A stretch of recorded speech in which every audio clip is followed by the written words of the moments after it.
तो क्वेश्चन करते हैं, two coaxial solenoids of different radii carry current in the same direction. तो एक डायग्राम बना लेते हैं विजुलाइज करने के लिए। तो ये अपन ने दो सोलेनॉइड बनाए और इन पे है ना वायर्स वाइंड किए हुए। करंट का जो डायरेक्शन है वो सेम है। तो इसका मतलब जैसे आउटर वाला सोलेनॉइड है उसमें यदि जो वायर हमने इसके चारों तरफ जो वाउंड किया हुआ है उसमें करंट का डायरेक्शन यदि ये है ना, यहाँ से करंट बाहर आ रहा है और इस साइड में करंट अंदर जा रहा है। ठीक है, ये डायरेक्शन है बाहर वाले सोलेनॉइड में। तो अंदर वाले सोलेनॉइड में भी बोल रहा है डायरेक्शन जो है वो एग्जैक्टली सेम है।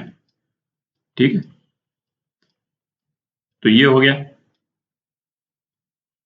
और इस तरह से ये अंदर जा रहा। तो इसका मतलब क्या हो गया कि जो मैग्नेटिक फील्ड जो प्रोड्यूस होगी दोनों सोलेनॉइड के कारण उनका डायरेक्शन सेम होगा। तो अभी उसका लोकेशन नहीं अपन देख रहे हैं। तो जो बाहर वाला सोलेनॉइड है वो अपन ने ग्रीन में बनाया है, तो उस सोलेनॉइड के कारण मैग्नेटिक फील्ड का डायरेक्शन जो है वो ये होगा। ठीक है, इसको अपन बोल देते हैं बी आउटर, है ना, बी ओ बोल रहे हैं, बी आउटर। ठीक है, मतलब आउटर सोलेनॉइड। और जो अंदर वाला सोलेनॉइड है वो अपन ने रेड कलर में बनाया है, तो उसकी मैग्नेटिक फील्ड रेड में डिपिक्ट कर रहे हैं अपन। और इसको बोल रहे हैं बी आई, मतलब जो अंदर वाला सोलेनॉइड है, बी इनसाइड या इनर सोलेनॉइड। ठीक है, अभी ये दोनों मैग्नेटिक फील्ड का लोकेशन ज्योग्राफिकली किस तरह से स्प्रेड है ना, क्योंकि वो क्वेश्चन बेसिकली उसी पे डिपेंड करता है। तो वो अभी अपन देखेंगे, बट डायरेक्शन दोनों का यही है। और डायरेक्शन क्यों सही यही है, क्योंकि करंट का डायरेक्शन दोनों सोलेनॉइड में सेम है। ठीक है, यहां तक तो ठीक है। Let F1 be the magnetic force on the inner solenoid due to the outer one and F2 be the magnetic force on the outer solenoid due to the inner one। तब F1 और F2 के बारे में कुछ कुछ statements हैं, बताना है कौन सा स्टेटमेंट करेक्ट है। ठीक है, तो ये करंट का डायरेक्शन, तो वायर्स में जो करंट का डायरेक्शन है उसको आप नोट कर लें। अब ऐसा करते हैं, इसको अपन ऊपर से देखते हैं। इस अरेंजमेंट को यदि हम ऊपर से देखेंगे, यहाँ से, है ना, यहाँ मैंने नहीं बनाया क्योंकि जगह नहीं थी अपने पास। तो इस डायरेक्शन से यदि देखते हैं तो क्या नजर आएगा, इसको देखते हैं। ऊपर से देखेंगे तो ये अरेंजमेंट नजर आएगा। अच्छा, दोनों ही सोलेनॉइड्स में जो करंट का डायरेक्शन है वो ये डायरेक्शन है।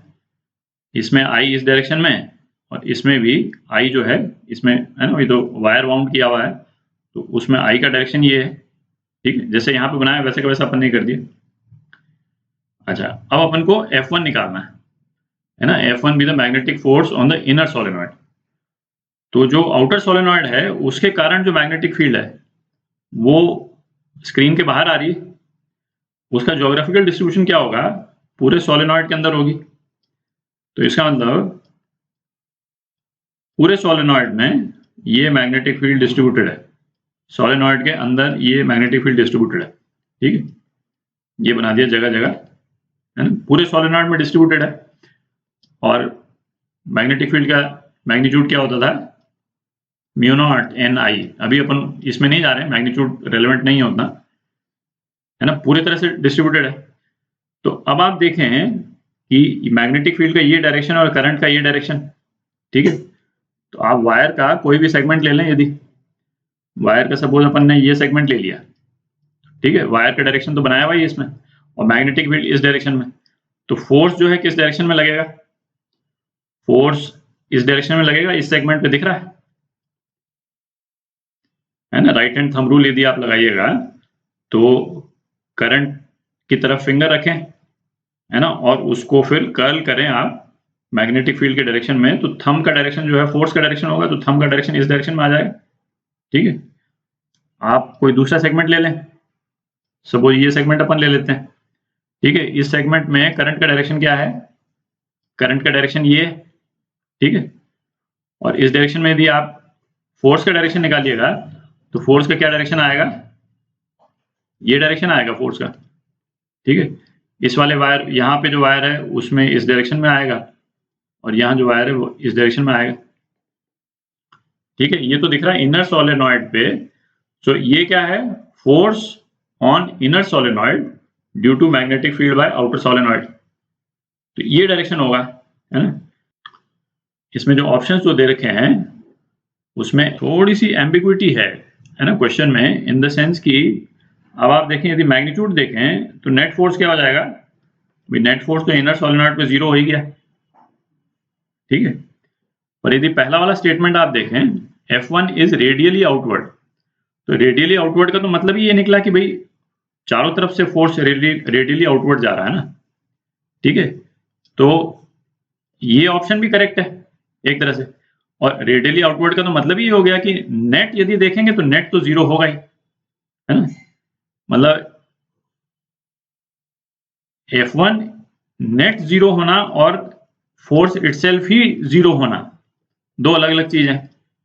तो मेरे ख्याल से, है ना, यदि हम ये मानते हैं कि फोर्स इटसेल्फ 0 हो तो फोर्स तो 0 नहीं है ना, फोर्स तो लग रहा है ना, फोर्स तो लग रहा है, बट नेट फोर्स 0 है और फोर्स रेडियली आउटवर्ड लग रहा है, ठीक है। तो ये ऑप्शन 1 जो है ए, ये करेक्ट लग रहा है, ठीक है। अच्छा, अब देखते हैं हम force on outer solenoid due to magnetic field by inner solenoid, ठीक है। तो आउटर सोलेनॉइड में करंट का क्या डायरेक्शन है, ये डायरेक्शन है, ठीक है। अच्छा, मैग्नेटिक फील्ड का डायरेक्शन तो अपन ने यहां पे बनाया, बट इसका ज्योग्राफिकल डिस्ट्रीब्यूशन क्या होगा, सोलेनॉइड के बाहर मैग्नेटिक फील्ड 0 होती है ना, ये तो अपने को मालूम। तो मैग्नेटिक फील्ड जो है वो इसी पोर्शन में कन्फाइंड है, इसके बाहर वाले पोर्शन में नहीं है। इनफैक्ट जहां ये वायर एग्जिस्ट करता है आउटर सोलेनॉइड का, वहां पे मैग्नेटिक फील्ड एग्जिस्ट नहीं कर रही है, magnetic field due to inner solenoid exist नहीं कर रही है, ठीक है। सोलेनॉइड की मैग्नेटिक फील्ड उसके केवल एक्सिस पे रहती है। तो जब मैग्नेटिक फील्ड ही यहां पे एग्जिस्ट नहीं कर रही है, कहां पे, जहां वायर एग्जिस्ट कर रहा है, तो फोर्स जो है वो क्या हो जाएगा, 0 हो जाएगा। तो F2 जो कि है force on outer solenoid due to magnetic field by inner solenoid, ये 0 हो गया। ये फोर्स ही 0 है, इसमें कोई नेट वाला इशू नहीं है ना। टोटल फोर्स हर एक सेगमेंट पे फोर्स 0 है, इस सेगमेंट पे फोर्स 0 है ना, इस सेगमेंट पे फोर्स 0, फोर्स ही एग्जिस्ट नहीं करता है, ठीक है। तो F2 जो है वो 0 ही हो गया, ठीक है।